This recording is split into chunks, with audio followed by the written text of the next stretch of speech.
परमात्मा की अनंत कृपा से 3 दिन के अवकाश के पश्चात आज हम फिर स्वाध्याय के लिए सम्मिलित हो रहे हैं।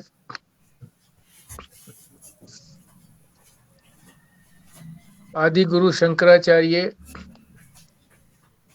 द्वारा रचित विवेक चूड़ामणि के ग्रंथ को हम समझने का प्रयत्न कर रहे हैं। तो पिछली बार मनुष्य जो है वो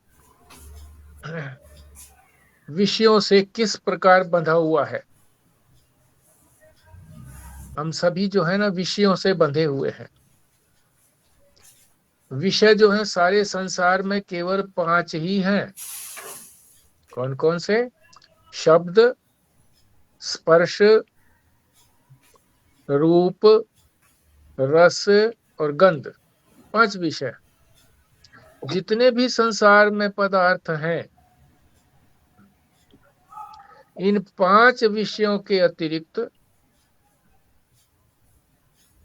इनसे अतिरिक्त कोई भी और विषय नहीं है। देखो परमात्मा की कैसी कारीगरी है। इन विषयों को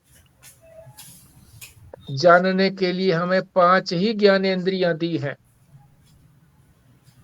और ये 5 ज्ञानेंद्रियां केवल मनुष्य को ही दी हैं। और जो हमें ये मानव शरीर मिला है, ये परमात्मा ने इसीलिए दिया है कि इन 5 ज्ञानेंद्रियों का सदुपयोग करके इन 5 विषयों की जो संसार में फैले हुए हैं, इनकी वास्तविकता को जान करके इनसे कैसे असंग होना है, उसके लिए परमात्मा ने महापुरुष दिए, जिन्होंने अपनी वाणी के द्वारा, सरल वाणी के द्वारा, जिसको हम आसानी से समझ सके, शास्त्र की बात को, वेद की बात को, श्रुति की बात को हमारे तक पहुंचाया है। तो पिछली बार जो था विषयों का ही वर्णन हो रहा था। प्रारंभ किया था हमने कि सभी मनुष्य इन 5 विषयों से बंधे हुए हैं। बंधन कोई चाहता नहीं है, इसीलिए विषयों की निंदा वाला ये प्रसंग चल रहा है। और इसमें 7 श्लोक आचार्य ने दिए हैं, 76 से लेकर के 82 तक, जिसमें से हम पिछली बार 76वां श्लोक तो पूरा कर चुके थे, समझ चुके थे। फिर भी एक बार उसका दिग्दर्शन कर लेते हैं। 76वें श्लोक में क्या कहा गया है?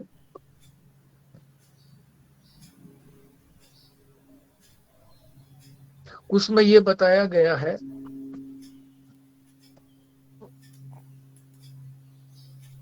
कि हमें जो 5 इंद्रियां दी हैं, ज्ञानेंद्रियां दी हैं, तो हमारे ऊपर दायित्व भी अधिक दिया गया है, उत्तरदायी हमें ठहराया गया है कि 5 ज्ञानेंद्रियों से हम सारे विषयों को जान ले, उनकी वास्तविकता को जान ले और उनसे असंग हो जाए।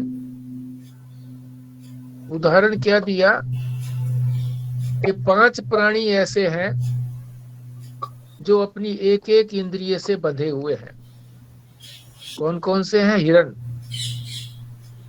दूसरा हाथी, तीसरा पतंगा, चौथा मछली और 5वां मधुमक्खी। ये 5 प्राणियों के नाम लिए गए हैं। ये केवल एक एक इंद्रिय से बंधे हुए हैं और वो बंधन ऐसा है कि इसी एक इंद्रिय से बंधे होने के कारण ही उनकी अंततः मृत्यु हो जाती है।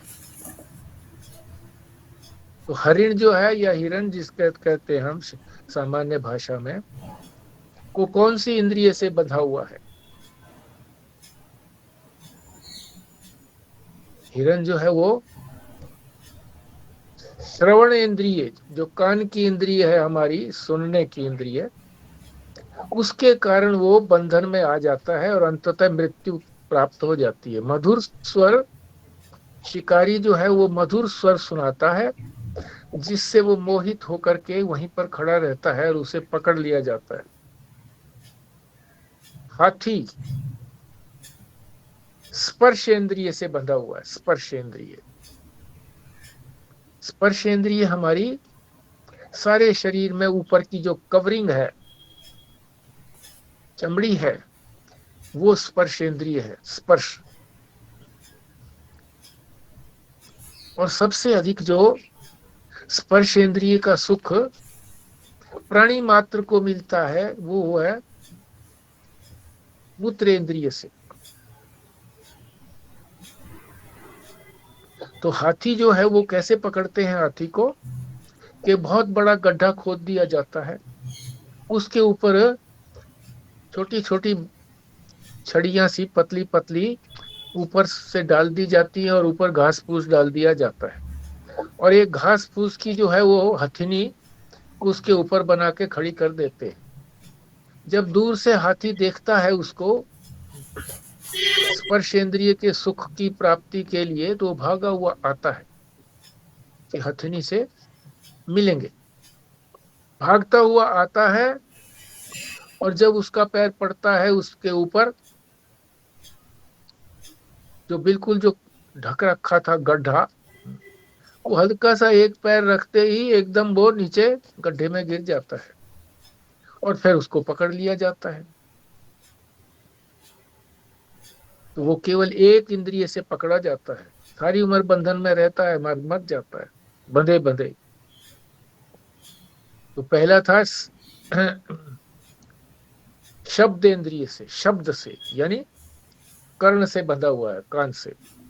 दूसरा जो है स्पर्श इंद्रिय से। तीसरा पतंगा, रूप से बंधा हुआ है। रूप, पतंगा जो है ना वो दीपक की लौ बहुत प्यारी लगती है उसको, रूपवान लगती है, तो उसके अंदर वो टक्कर मारता है, उसके अंदर ही भस्म हो जाता है टक्कर मारते मारते। चौथा है मछली। मछली किससे? रस, रस इंद्रिय से बंधी हुई है। कैसे? मछली को पकड़ने के लिए कांटा डालता है, तो कांटे पर आटा रख देता है, डाल देता है, उस पर चिपका देता है आटा, और उस आटे के लालच में रसेंद्रिय, मुंह मुंह में जो जिह्वा के अंदर रसेंद्रिय है, वो जब उसको पकड़ता है कांटे को उसको खाने के लिए, तो कांटा जो है उसके मुख में चुभ जाता है मछली के, और वो मछली पकड़ी जाती है। इसी तरह से मधुमक्खी गंध से, सारे जितने भी फूल खिले हुए होते हैं उन फूलों के ऊपर जाकर के वो गंध को लेती है, और उन सारी गंधों को अपने मुख में लेकर के अपना छत्ता बनाया होता है उसमें संग्रह करती है मधु के रूप में, इसीलिए उसको मधुमक्खी कहते हैं। और वो भी मारी जाती है जब वो छत्ता तोड़ते हैं, मधुमक्खी का छत्ता, तो बहुत सारी मच्छियां, ये मक्खियां मारी जाती हैं, कुछ उड़ जाती हैं, बाकी मारी जाती हैं। तो वो तो एक एक इंद्रिय से बंधे हुए होने के कारण अंततः मृत्यु को प्राप्त करते हैं, परंतु मानव जो है वो तो 5 ज्ञानेंद्रिय है उसके पास, पांचों से बंधा हुआ है। कभी हम रूप से इतना आकर्षित होते हैं कि उसके बंधन में आ जाते हैं रूप को देख करके, ये रूप तो मेरे पास होना चाहिए है? कभी शब्द से, मधुर वाणी सुन करके हम मोहित हो जाते हैं। स्पर्शेंद्रिय सुख, स्पर्शेंद्रिय सुख के लिए ही संतानोत्पत्ति आदि आगे प्रजा चलती है। रसेंद्रिय का तो स्वाद लेते ही हम रोज की रोज, नहीं अच्छा ये बनाएंगे आज ये बनेगा, आज ये बनेगा। और मधुमक्खी गंध, अच्छे अच्छे फूलों की गंध सुनना चाहते हैं हम, दे सूंघना चाहते हैं हमारी नासिका से। तो हमारे पास तो 5 ज्ञानेंद्रियां हैं जिनसे हम बंधे हुए हैं, तो इसका छूटना तो कठिन है। पर हमें ये कठिन मार्ग क्यों दिया गया है? क्योंकि हमें समर्थ भी बनाया गया है। हमारे अंदर जो बुद्धि परमात्मा ने दी है वो विशेष बुद्धि और किसी के पास नहीं है। केवल काम चलाने के लिए उनके पास बुद्धि है। आहार, निद्रा, भय और मैथुन, बस 4 चीजें, वो भी प्रकृति द्वारा संचालित हैं, उनको बुद्धि नहीं लगानी पड़ती, स्वतः चलती रहती है, ये चीजें उनको मिलती रहती है। हमें जो बुद्धि दी है इसमें विवेक जागृत करके इन 5 विषयों के बंधन से हमें छूटने के लिए कहा गया है। और आचार्य ने कृपा करके ये विवेक चूड़ामणि के अंदर विषयों की निंदा बताई है कि इन विषयों की निंदा करके, क्योंकि इनसे वैराग्य कब होगा? वैराग्य का साधन, सबसे बड़ा साधन क्या है? दोष दर्शन।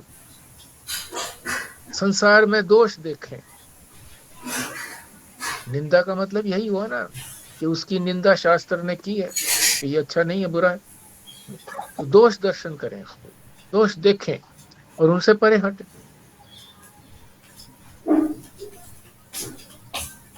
तो ये 76वां श्लोक हम पिछली बार कर चुके थे। आगे 77वें से हम फिर प्रारंभ करते हैं। आज पहले पाठ करते हैं। दोषेण तीव्र विषय है कृष्ण सर्प विषात अपि विषयम निहंति भोक्तारम अयम चक्षुषा दृष्टारम अपि। जी, संजीव शर्मा जी। जी। दोषेण त्रिवो विषयः कृष्ण सर्प विषादपि विषम निहंति भोक्तारम द्रष्टारम चक्षुषाप्ययम्। स्वस्तिका जी। हाँ जी।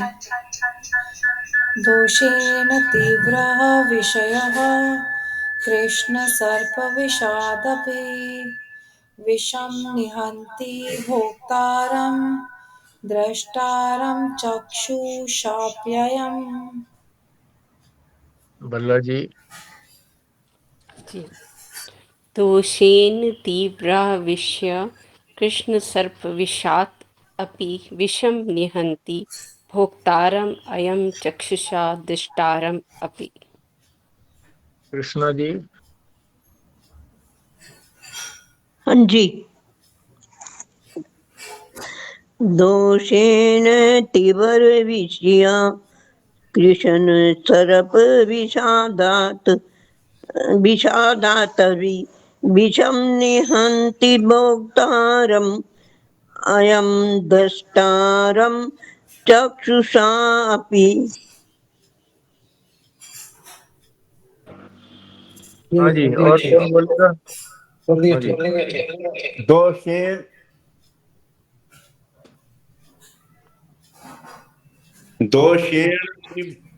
तीव्र विषय कृष्ण।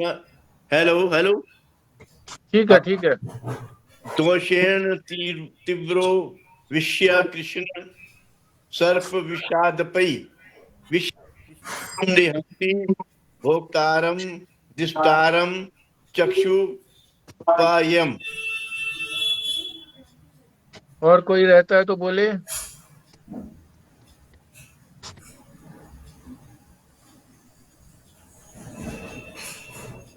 ठीक है जी। यहाँ तुलना से समझाया गया है।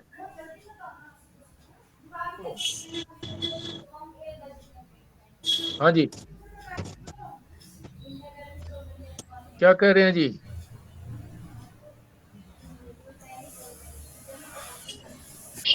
किसके साथ तुलना की गई है? काले नाग से तुलना की गई है। हाँ जी, खुराना जी कर लीजिए, म्यूट कर लीजिए अपने मोबाइल को।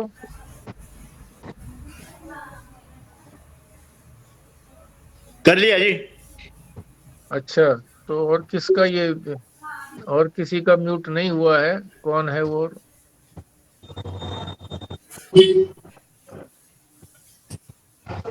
हाँ जी, हाँ जी, कट नहीं हो रहा मेरे म्यूट। से। अच्छा नहीं हो रहा ना, हैं? नहीं हो रहा। अच्छा, वो आ रहा है ना, बार बार कह रहे हैं इसको म्यूट कर दीजिए। जो जो ये कमल जैसी ये की वो खिली हुई है ना जी, कली जैसी, कली जैसी के ऊपर उंगली लगा दो तो अपने आप म्यूट हो जाएगा। लोग अगर परेशानी हो रही है तो। अच्छा हम्म, तो अंकल तुलना की गई है। अंकल ने 2 जगह ज्वाइन किया हुआ है। देखो यहाँ पे मनोहर लाल खुराना भी पहले से है और उन्होंने दूसरे बच्चे के नाम से भी किया है, इसलिए परेशानी हो हाँ, रही आतम आतम खुराना से भी किया हुआ है शुरू में, और फिर मुझसे भी। हो गया जी। अच्छा जी, ठीक है, ठीक है। हम्म, काला नाग बहुत जहरीला होता है।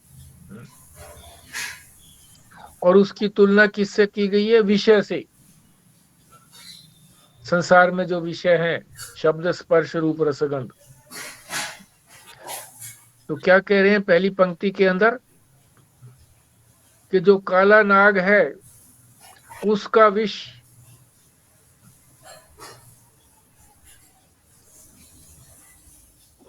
बहुत भयानक होता है, जरा सा खा लो तुरंत मृत्यु। परंतु वो तो खाने से होता है। दूसरी पंक्ति में क्या कहा गया है? विषयम निहंती। चलो पहली को ही एक बार देख लेते हैं। दोषेण तीव्रो, बहुत ज्यादा दोष किसमें है? विषय है, विषयों के अंदर। कृष्ण सर्प विषाद अपी, काले सर्प की अपेक्षा भी विषयों में दोष बहुत अधिक है। दूसरी पंक्ति में विषयम निहंती भोक्तारम।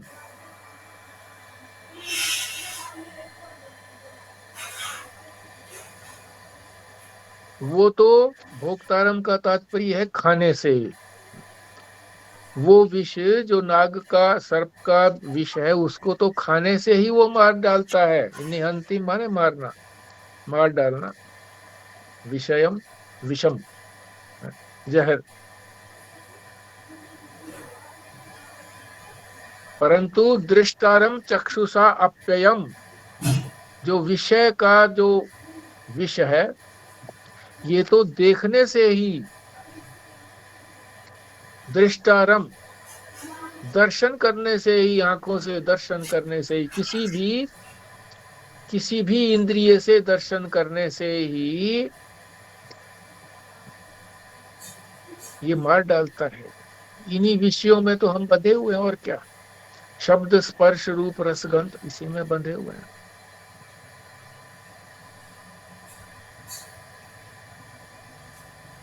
तो तात्पर्य क्या हुआ? कि हम इन विषयों की वास्तविकता को जान करके इन विषयों से विमुख हो जाएं किसी भी प्रकार से। उसी विमुखता का विवेक कराने के लिए आचार्य हमें विभिन्न श्लोकों के माध्यम से समझा रहे हैं। और 76वें से श्लोक से उन्होंने विषयों की निंदा का विषय प्रारंभ किया है। 76 का भी हो गया है, 77 का हो गया है, आगे है 78 वाला पहले पाठ। विषय आशा महापाशात ये विमुक्त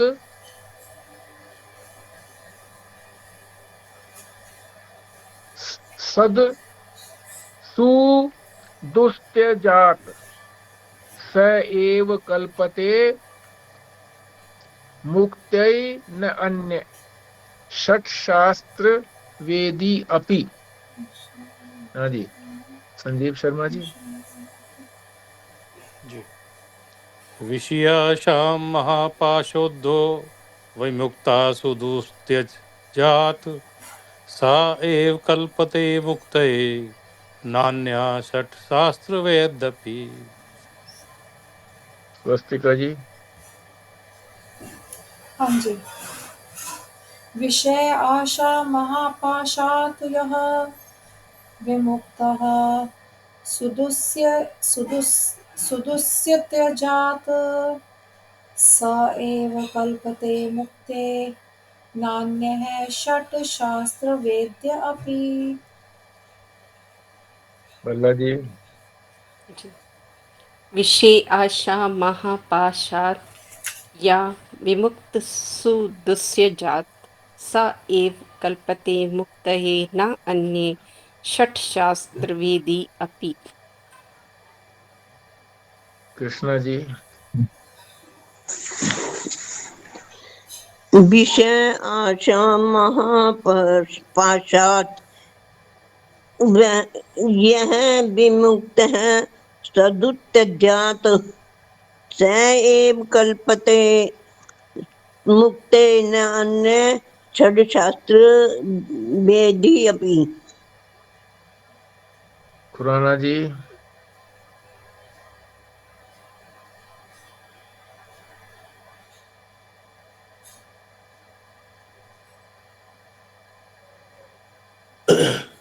विषय आशा महापाश विमुक्त सदु सत्यजात स एव कल्पते मुक्ते नान्य षट शास्त्र वेद अपि। बिमला जी। नारायण अभी नहीं कर पाओगे। अच्छा जी, ठीक है। अर्थ समझते हैं।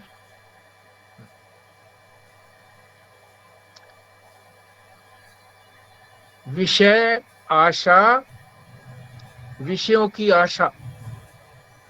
हम आशा रखते हैं ना, ये मिलेगा हमको, अभी नहीं मिला है फिर आगे मिलेगा। आशा बांधे रखते हैं विषयों की। संसार की ये वस्तु हमें अभी नहीं है, मिली है, आगे प्राप्त होगी। अभी सुख नहीं मिला है बच्चों से, आगे सुख मिलेगा। इसी तरह की आशा हमारे मन में बनी रहती है। इसको पाश कहा गया है, बंधन। पाश माने बंधन, रस्सी से बांध दिया जाता। और ये महापाश कहा गया है। छोटी मोटी रस्सी नहीं है, महापाश। जिसने इन विमुक्त माने मुक्त हो जाना, जो इन आशा रूपी जो महापाश है, महाबंधन है, जिसने अपने आप को इस आशा रूपी महापाश से छुड़ा लिया है, विमुक्त हो गया है। यद्यपि आचार्य कहते हैं सुदुस्त्यजात, जिसे छोड़ना बड़ा दुष्कर है, बहुत कठिन है छोड़ना। आशा को छोड़ना, सभी लोग कहेंगे जी तो निराश हो जाएंगे, अगर हम आशा छोड़ देंगे तो निराश हो जाएंगे। आशा छोड़ने के लिए किसके लिए कहा गया है? सारे संसार के प्रति जो आशा है कि इससे हमें कुछ मिलेगा, सुख मिलेगा, हमारे काम का है ये संसार, हमारा कुछ हित करने वाला है, महत्वपूर्ण है, ये आशा बनाए रखते हैं। यहां से आशा छोड़ने को कहा गया है। आशा कहाँ रखनी है? परमात्मा के प्रति जो हमारा स्वरूप है, कि उसी स्वरूप की हमको उपलब्धि करनी है, उसी को ही जानना है। उसी की स्मृति करनी है, ये आशा बना करके रखनी है। उसके प्रति निराश नहीं होना है कि अब कैसे मिलेगा, इतने वर्ष बीत गए, हमें तो कुछ आता नहीं है। उसी का समाधान यहां दे रहे हैं कि जिसने इस आशा रूपी महाबंधन का त्याग कर दिया है, यद्यपि ये कठिन हो है, फिर भी विवेक वैराग्य से ऐसा संभव कर लिया है। स एव कल्पते मुक्त, मुक्ति का वही अधिकारी है। आशा रूपी संसार के प्रति जो आशा है उसका जिसने त्याग कर दिया है वही तो योग्य है। किसके योग्य है? मोक्ष के, मुक्त, मुक्ति के योग्य वही है। और आगे कहते हैं न अन्य, उसके अतिरिक्त और कोई नहीं। यहां तक कि षट शास्त्र वेद्य अपि, 6 शास्त्रों को भी जिसने, दर्शन शास्त्र जो है 6, उन सारे दर्शन शास्त्रों को भी यदि उसने जान लिया है, ज्ञाता हो गया है, वो भी नहीं जान सकता, वो भी नहीं छूट सकता इस आशा रूपी बंधन से। हाँ, जिसने इस आशा रूपी बंधन को छोड़ दिया है, इससे मुक्त हो गया है, कठिन होते हुए भी मुक्त हो गया है, वही अधिकारी है। उसके अतिरिक्त 6 शास्त्रों का ज्ञाता भी उसका अधिकारी नहीं।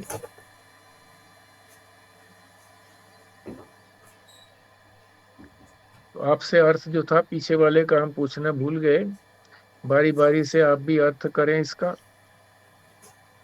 78वें श्लोक का संजीव शर्मा जी।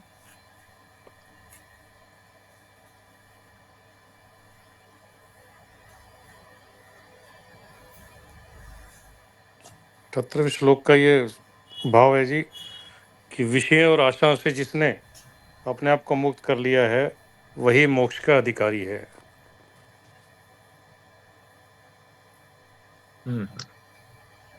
ये भी बोल दो ना, डबल डबल वो हो जाएगा कि उसके अतिरिक्त 6 शास्त्रों का ज्ञाता भी उस विषय रूपी जो आशा है उससे अपने आप को नहीं छुड़ा सकता। स्वस्तिका जी। ये षट का मतलब 6 है कि 100 है? 6। अच्छा वो शट होता है, शेर वाला शय और तय, शत।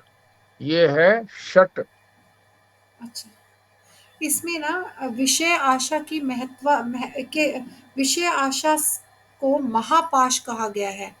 मतलब बंधन तो है ही, पर वो बहुत बड़ा बंधन है और उसकी महत्व बताया गया है कि अगर हम उसको छोड़ देते हैं, हालांकि ये बहुत ही कठिन है, परंतु अगर कोई व्यक्ति इसको छोड़ दे तो वो केवल वही मोक्ष का अधिकारी है।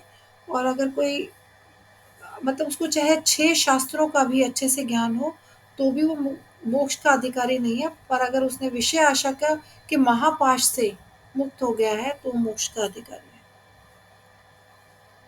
बल्ला जी। संसार की वस्तुओं की आशा हमेशा हमारे मन में रहती है और यही बंधन है। जिसने भी इस आशा के बंधन से अपने आप को छुड़ा लिया है वही मुक्ति का अधिकारी है। चाहे किसी ने 6 दर्शन शास्त्र का ज्ञान कर लिया, लेकिन अगर आशा अभी भी रखी हुई है तो उसको मुक्ति नहीं मिली। ठीक, बहुत अच्छा। कृष्णा जी। किसी से भी कोई आशा रखना या किसी से कोई उम्मीद रखना वही बंधन का कारण है कि आशा रखने से हम उसके अधीन हो जाएंगे, वो करेगा, लेकिन परमात्मा में ही अपने आप को लगा देने से बंधन से मुक्ति हो जाती है और विषयों के बीच से आदमी दूर हो जाता है। ठीक बात है। खुराना जी। विषय आशा से के बंधन से अपने आप को मुक्त करना बहुत कठिन है, लेकिन फिर भी जो इसको कर लेता है वही मोक्ष का अधिकारी है। और अन्य अगर 6 दर्शन का पंडित भी हो, लेकिन ये विषय नहीं अभी और आशा से अभी तृप्त नहीं हुआ, विराग नहीं हुआ, तो वो मुक्त नहीं हो सकता। बिल्कुल ठीक। ठीक है जी, आगे चलते हैं। 79 वाला श्लोक। आपात वैराग्यवत मुमुक्षून भवाब्धि पारम प्रतीयात मुद्यतान आशाग्रह मज्जते अंतराले निग्रह्य कंठे विनिवर्त्य वेगात। हाँ जी।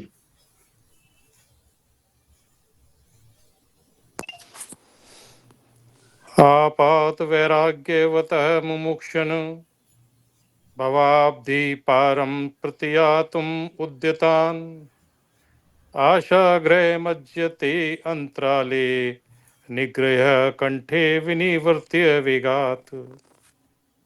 स्वस्तिका जी।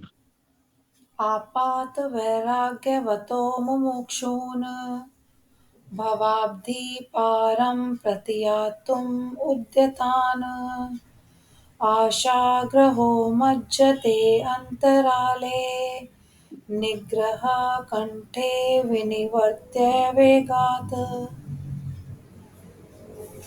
बल्ला जी। आपात वैराग्यवत मुमुक्षुन् भवाधि पारं प्रति यातुम् उद्यतान् आशाग्रह मज्जते अंतराले निग्रहो कंठे विनिवृते वेगात्। कृष्णा जी। जी। आपात वैराग्य बत मुमुक्षुन भवदि पारम प्रतियातुम उद्यतान आशाग्रह मज्जते अंतराले निग्रह कंठे विनिवर्ते वेगात्। हाँ जी, पुराना जी। आपात वैराग्यवतो मुमुक्षुम भविष्य भवाधि पारम प्रतीयात मुद्यतान आशाग्रहो मञ्जते अंतराले निग्रह कंठ विनिवर्त वेगात। ठीक है। यहाँ भी आशा रूपी जो महापाश है उसी को बताया गया है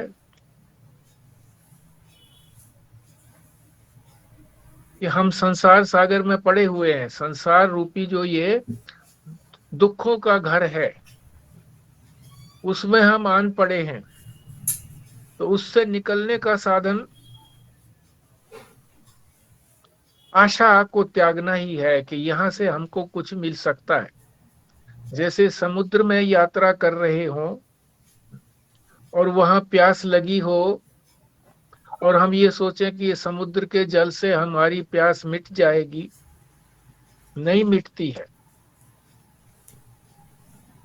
तो ये आशा जो बनी हुई है कि संसार से हमको कुछ मिलेगा, हमारा कल्याण होगा, ऐसी जो आशा रखे हुए है उसी का गला पकड़ करके ये आशा रूपी जो बंधन है उसी संसार रूपी सागर के अंदर डबो देता है, बीच में ही डबो देता है। वो पार करने की सोचता है तो बीच में ही डबो देता है। कैसे कह रहे हैं ये? आपात वैराग्यवत। आपात कहते हैं क्षणिक वैराग्य, थोड़ी देर के लिए आया वैराग्य बस। जिसे विवेकवती वैराग्य नहीं कहेंगे, विवेक पूर्ण वैराग्य, विचार पूर्ण वैराग्य। ये तो शमशानी वैराग्य हो गया। जैसे शमशान में पीछे पीछे जाते हैं तो कहते हैं कुछ नहीं रखा संसार में, सबने एक यहीं पर आना है, और वापस जाते जाते फिर सब कुछ भूल जाता है। तो उससे काम नहीं चलेगा। जो इस संसार से मुमुक्षुन, जो मुक्त होना चाहता है, जो मुमुक्षु है, मुक्त होने का इच्छुक है, तो उसका जो है इस क्षणिक वैराग्य से काम नहीं चलेगा। क्या काम चलना है कि इस संसार रूपी सागर को पार करना है, कि इस संसार में फिर दोबारा जन्म न लेना पड़े। मुमुक्षु यही चाहता है, मुक्त होना चाहता है कि सदा के लिए मुक्ति हो जाए। मृत्यु होने के बाद भी मुक्ति तो होती है, परंतु वो मुक्ति फिर इसी संसार में ले आती है, फिर जन्म हो जाता है।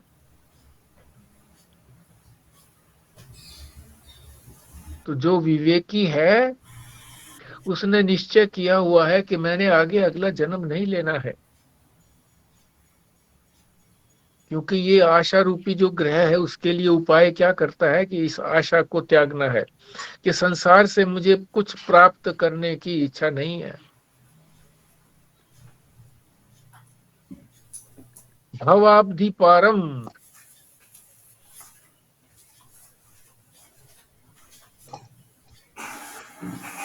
भव माने संसार। ओ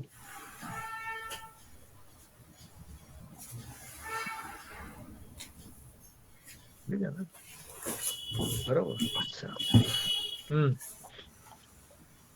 भवाब्धि पारम, इस संसार रूपी सागर से, समुद्र से पार करने की यदि वो सोचता है क्षणिक वैराग्य से, तो संभव नहीं है, फिर जन्म लेना पड़ेगा। मज्जते अंतराले, इस आशा रूपी पाश को पकड़े रहा कि इसके सहारे में संसार में, सागर में डूबते हुए कोई तिनके का सहारा मिल गया, छोटी सी लकड़ी मिल गई, तो आदमी सोचता है मैं इसके सहारे पार कर जाऊंगा। नहीं हो सकता, बीच में ही डुबो देगी वो। तो ये आशा रूपी जो मगर है, मगरमच्छ, तो कोई ये सोचे कि मगरमच्छ की पीठ पर बैठ करके मैं इस सागर को पार कर लूं, नदी को पार कर लूं, संभव नहीं है। बीच में ही वो गला पकड़ करके निगल जाएगा। मज्जते, डुबो देगा, यानी निगल जाएगा मगरमच्छ।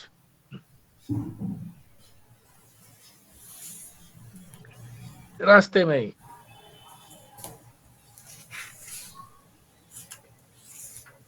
निगद्य कंठे विनिवर्त्य वेगात, इसलिए देर नहीं लगाएगा वो, तुरंत ही जहां उसकी कमर पर बैठे ये सोच करके कि ये लकड़ी का तख्ता है और तैर रहा है, इसको है, इस पर बैठ जाऊं तो वो तुरंत ही जहां बैठे तुरंत ही गला पकड़ करके निगल जाएगा।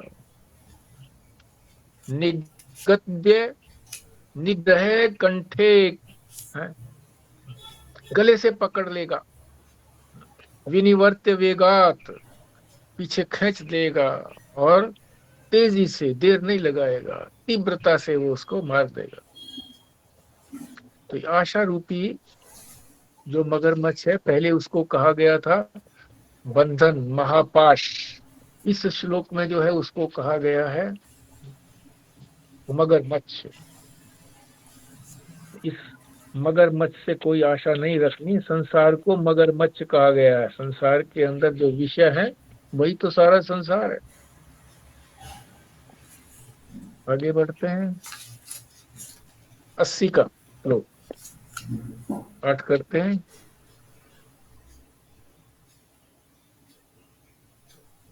विषया वयग्रहो येन सुविरक्त्य सिनाहत सगच्छति भवाम्भोदे। अभी इसका सरलार्थ तो किया नहीं जो हाँ जी? आपने पूछना था। अच्छा, सब ने बोलना था, हाँ हाँ, भूल गया मैं। ठीक है, संजीव शर्मा जी बोलिए।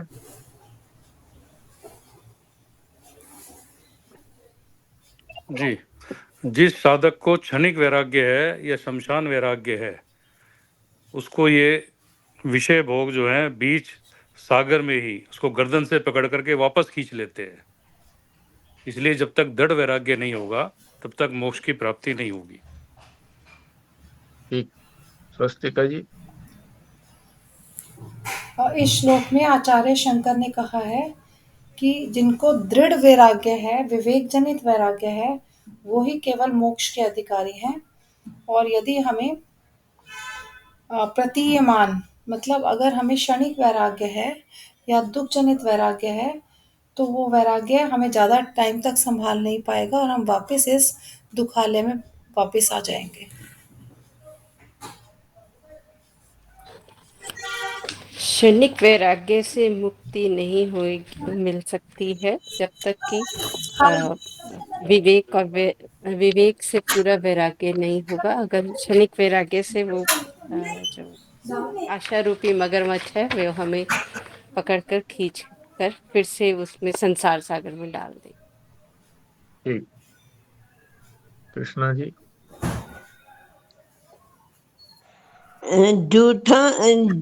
झूठे दिखावे के वैराग्य से कभी किसी को कभी किसी को भी मोक्ष की प्राप्ति नहीं होती, क्योंकि वो बीच रास्ते में ही डुबो देता है।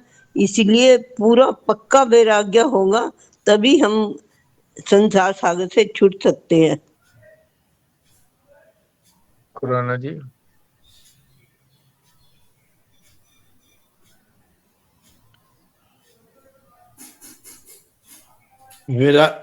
विवेक जनित वैराग्य से ही मुक्ति हो सकती है। क्षणिक वैराग्य, कोई दुख आ गया, कोई पैसे का, कोई घर का, कोई दूसरा बच्चों का, तो उससे जो वैराग्य क्षणिक हो जाता है 1-2 साल के लिए, तो उससे हम लग तो जाते हैं इस तरफ, परमात्मा की तरफ, लेकिन जैसे ही वो आशा पूर्ण हुई फिर दोबारा दुनिया में उससे भी ज्यादा ताकत से फंस जाते हैं। तो इससे मुक्ति नहीं मिल सकती। विवेक जब हो जाएगा शास्त्रों से, गुरु से और अच्छी अपने अनुभव से, तभी मुक्ति या मोक्ष की तरफ हम बढ़ पाएंगे। ठीक, आगे चलते हैं जी।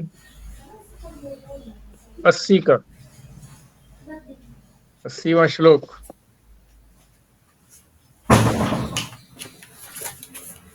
विषया व्यग्रो येन सुविरक्त्यासिना ह्यतः स गच्छति भवाम्भोधे पारं प्रत्यव्यूह वर्जितः। हाँ जी, संजीव शर्मा जी। जी, विषयाराव्यग्रह येन सुविरक्त्यसिना हतः स गच्छति भवाम्भोधे पारं पारं प्रत्युः वर्जितः। स्वस्तिका जी। विषयारव्यग्रहो येन सुविरक्त्यसिना हतः स गच्छति भवाम्भोधे पारं प्रत्युः वर्जितः। विषयार्यग्रह येन सुवृक्तसिना हृता सा गच्छति भवाम्भोधे पारं प्रत्युः वर्जिता। कृष्णा जी। विषया व्यग्रह येन सुभक्त्यासीना हतः स गच्छति भवम्भोधे पारं प्रत्युः वर्जितः। हाँ जी, खुराना जी। विषय व्यग्रो येन स्वीरक्त्यासीना हतः स गच्छति भवाम्भोधे पारं प्रत्युः वर्जिता। हाँ जी, अर्थ समझते हैं। यहां भी विषयों की ही निंदा की गई है कि विषय क्या है? ग्रह है, मगरमच्छ है विषय।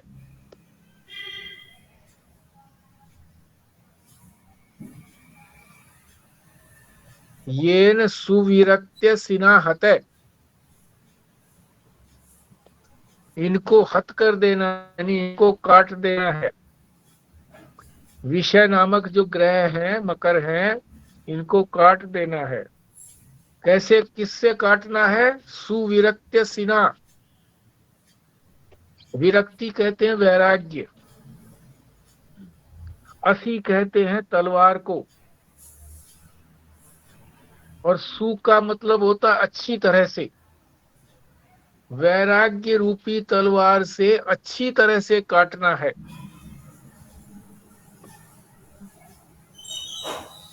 अच्छी तरह से काटने का क्या तात्पर्य हो गया? कोई राग का विषय आया जिससे हमें प्रेम है, आशा है, तो राग हो गया, तो उसको एक बार की तलवार के झटके से वो कटेगा नहीं, फिर राग आएगा, फिर काटो। बार बार वैराग्य रूपी तलवार का प्रयोग करना है। और इस प्रकार से जब तलवार खुंडी हो जाती है, इतनी तेज नहीं रहती, तो फिर उसको पहनाना है। कैसे पहनाएंगे? शास्त्र के श्रवण से, स्वाध्याय से, सदगुरु के मार्गदर्शन से, कि जी इतने जो मेरे सामने आशा रूपी मकर आए थे, उनको तो मैंने वैराग्य रूपी तलवार से काट दिया था, मगर ये जो है ये नहीं कट पा रहा बार बार। तो फिर सदगुरु जो है उनको उपदेश देते हैं, युक्ति भी बताते हैं कि किस प्रकार से उसको काटना है। इसीलिए गुरु का सानिध्य सतत नहीं तो कम से कम कुछ अंतराल के बाद अवश्य होते रहना चाहिए, ताकि उनसे मार्गदर्शन मिलता रहे। कम से कम एक व्यक्ति तो ऐसा हो जिससे हम अपनी बात, सारी हृदय की बात उनके सामने उंडेल दे। बाकी के सामने तो नहीं उंडेलेंगे, और बाकी के सामने, संसारी किसी व्यक्ति के सामने उंडेलेंगे तो वो समर्थ भी नहीं है उनकी समस्याओं को समाधान करने का। एक सदगुरु ही ऐसे हैं, शास्त्र ही ऐसा है। सदगुरु शास्त्र भी बताएंगे कि देखो तुम्हारी कठिनाई का फला पुस्तक के अंदर, गीता के अंदर, इस अध्याय के अंदर, इस श्लोक के अंदर दिया गया है। इसको अच्छी प्रकार से याद करो और अच्छी प्रकार से इसका चिंतन करो, और फिर मेरे पास आओ, फिर पूछो और मुझे अर्थ बताओ कि क्या समझा। फिर सदगुरु जो है फिर उनको बताएंगे, और उसको कैसे उसको व्यवहार में उतारना है ये भी बताएंगे। तो सुविरक्त सिना, असी, असी माने तलवार, उस तलवार से, सु माने अच्छे रूप से, विरक्त वैराग्य रूपी तलवार से बार बार उसको काटना है, हत करना है। स गच्छति भवाम्भोदे, वही जो है गच्छति, पार चला जाता है। भवाम्भो, संसार रूपी, वही अंभ, अंभो का मतलब वही जल, संसार रूपी सागर से वही पार हो सकता है। पारम प्रत्यवु वर्जित है, उन बाधाओं को, प्रत्यवु का मतलब होता है बाधा, बाधा ही तो आती है। बाधा क्या आएगी? फिर राग उत्पन्न होगा, ये बाधा हो गई। परमात्मा के मार्ग में आगे बढ़ने के लिए राग ही तो हमारा सबसे बड़ा शत्रु है। उस शत्रु से रहित होना, यही बाधा है। उससे रहित होना, वर्जित है माने रहित होना, कि वो हट जाए, राग हट जाए। द्वेष जो है वो इतना दुखदाई नहीं है जितना राग है। द्वेष में तो अपने आप ही सामर्थ्य है कि वो व्यक्ति उसी से अपने आप ही दूर होने लगता है। राग होता है उसी व्यक्ति से द्वेष भी होता है। जिस व्यक्ति के प्रति हम अधिक राग रखते हैं उसी से द्वेष होता है। जिससे हमारा कोई राग नहीं है उससे हमें कोई द्वेष भी नहीं है। सड़क पर चलते हुए सैकड़ों आदमियों को हम देखते हैं, किसी से कोई राग नहीं है तो हमें उससे उनसे कोई द्वेष भी नहीं है, कोई बाधा भी नहीं डालते। वो बाधक कौन है? वही राग ही बाधक है। जो निकटतम है वो सबसे बड़ा बाधक है। बच्चे निकटतम है, हमारे निकट है, पत्नी निकट है, बाधक है। उनसे भी अति निकट हमारा शरीर है, हमारी इंद्रियां है, मन बुद्धि है, अहंकार है, ये सबसे निकट। तो जो जितना निकट है उतना ही कठिन है, क्योंकि वो अति सूक्ष्म हो जाता है। जो निकट हो जाता है अति सूक्ष्म है, और सूक्ष्म को समाप्त जल्दी से नहीं किया जा सकता। तो ठीक है जी, अब इसका सभी आप लोग जो है वो इसको अर्थ करिए। संजीव शर्मा जी। जी, इस श्लोक में बताया जी, साधक को चाहिए कि विवेक की तलवार से और विषय रूपी जो विकार हैं, जो मगरमच्छ है, उसको नष्ट करें और तभी से संसार सागर से निकल सकते हैं। स्वस्तिका जी। इसमें कहा गया है कि जिसका विवेक दृढ़ है तो उस पे कामनाओं का कोई असर नहीं होता। इवन प्रबल कामनाएं हो वो भी उस पे कुछ आक्रमण नहीं कर सकती। और साधक को चाहिए कि वो विवेक रूपी तलवार से विषय रूपी मगर को काट डाले और इस संसार सागर से पार हो जाए। ठीक है जी। रेणु जी। विवेक रूपी तलवार से हमें विषयों को बार बार काटना है, तभी संसार रूपी सागर से पार हो सकते। कृष्णा जी। जिसमें विवेक दृढ़ है उस पर प्रबल कामनाएं आक्रमण नहीं कर सकती। इसमें आचार्य ने सही कहा कि साधक को चाहिए कि विवेक की तलवार से विषय रूपी मगर को नष्ट कर डाले और संसार मार्ग से सुरक्षित पार हो जाए। पुराना जी। विवेक द्वारा उत्पन्न वैराग्य के द्वारा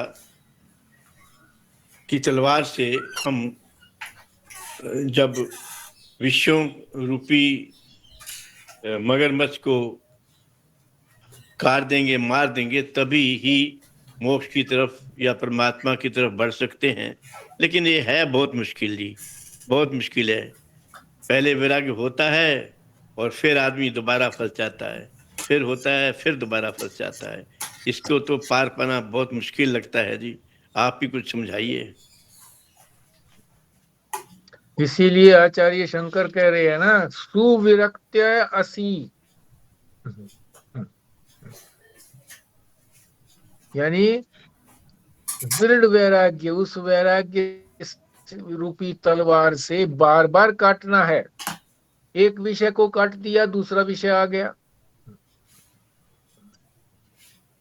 एक बच्चे से हमने वैराग्य कर लिया कि ठीक है जी अब तो ये समर्थ हो गया, या ये हमारे से वैसे ही हमारे किसी काम का नहीं है, हमारी बदनामी ही करता है, तो भी हम उससे परे अपने आप हो जाते हैं। और जो बिल्कुल हमारा प्रिय है और हमने सोच लिया कि अब इसको हमारी आवश्यकता नहीं है और हमें भी जरूरत नहीं है, चलो ठीक है, इससे तो हम अलग हो गए। वैराग्य नहीं होता, वैराग्य उससे भी वैराग्य नहीं होता।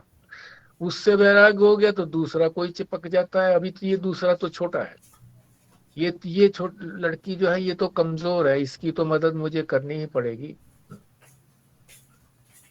इसी चक्कर में लगे रहते हैं। राग के चक्कर में ही हम घूमते रहते हैं। राग का मतलब होता है जब हमारा अंतःकरण रंगा जाता है उसी से। तो उस रंग को उतारना है। कैसे उतारेंगे? कि बार बार श्रवण करें, बार बार स्वाध्याय करें, बार बार महापुरुष से अपने कष्ट का निवारण का उपाय पूछें। इसीलिए उनकी हाजिरी बार बार देने की आवश्यकता है। जहां भी श्रद्धा है उनसे उसका समाधान पूछें और उसको अपनाएं। अभी आचार्य शंकर ने जो बता दिए हैं, श्लोक दिए हैं, तो इन श्लोकों में जो आज हमने किए हैं, दो ही बातें प्रमुख बताई हैं।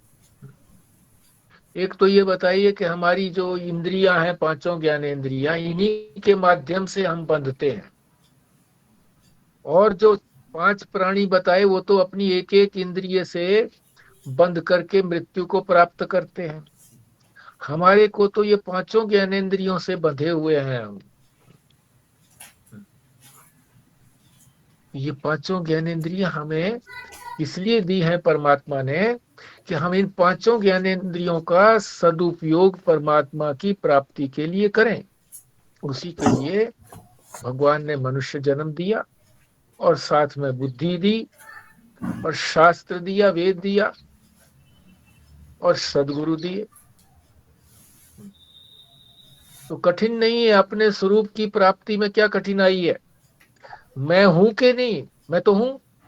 इसके लिए किसी शास्त्र की भी आवश्यकता नहीं है, किसी अन्य की भी कहने की आवश्यकता नहीं। मैं हूं, बस मैं हूं और मैं अपने आप को जानता हूं।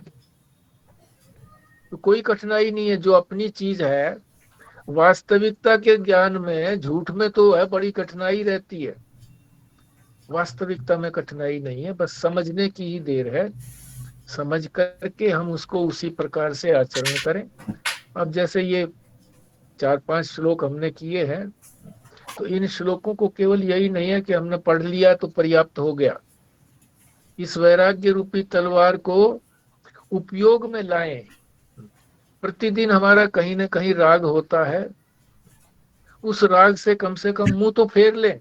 जो कुछ कर रहा है दूसरा करे जाए, हमारा उससे क्या तात्पर्य है? सब आदमी स्वतंत्र हैं, अपने अपने काम से चलते हैं। चेतन स्वतंत्र ही होता है कि किसी को बंधन में नहीं डालना। अपने लक्ष्य की तरफ दृष्टि रख करके आगे बढ़ेंगे तो ये तलवार जो है, ये विवेक जो है, ये बुद्धि में ही होता है। समझ करके ही हमारा आगे चलेंगे, परमात्मा की ओर चलेंगे। तो जो जो भी हमारे अंदर वैराग्य आता है, स्वादेंद्रिय का हमें बंधन लगता है कि ये खाए बिना नहीं रहा जाता, तो यही सोचें कि भाई इससे आनंद नहीं आया, वस्तु से आनंद नहीं आया, केवल ज्ञान भर हुआ है मुझे, बस स्वाद का ज्ञान हुआ, बस इतना ही, इतना रखना है। वस्तु मुझे कुछ दे सकती है, आनंद दे सकती है, वस्तु के पास आनंद है ही नहीं। तो इस प्रकार से जो भी सुना गया है, स्वाध्याय किया गया है, उसी को बार बार अपने मन में लेकर के आना, इधर उधर से इकट्ठा करके लाना उसको। पता नहीं कब गर्दन पकड़ ले है?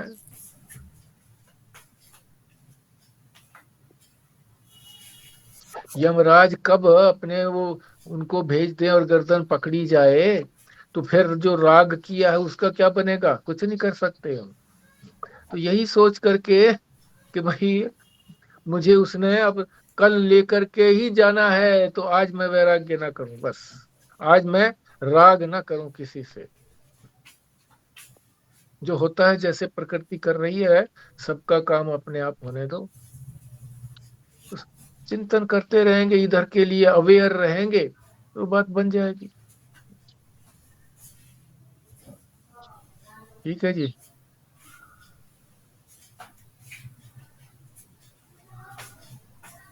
हाँ जी, फिर पूर्णाहुति करिए खुराना जी। ओम पूर्णमदः पूर्णमिदं पूर्णात् पूर्णमुदच्यते पूर्णस्य पूर्णमादाय पूर्णमेवावशिष्यते। ओम शांति शांति शांति। नारायण। नारायण नारायण नारायण नारायण। नारायण नारायण नारायण।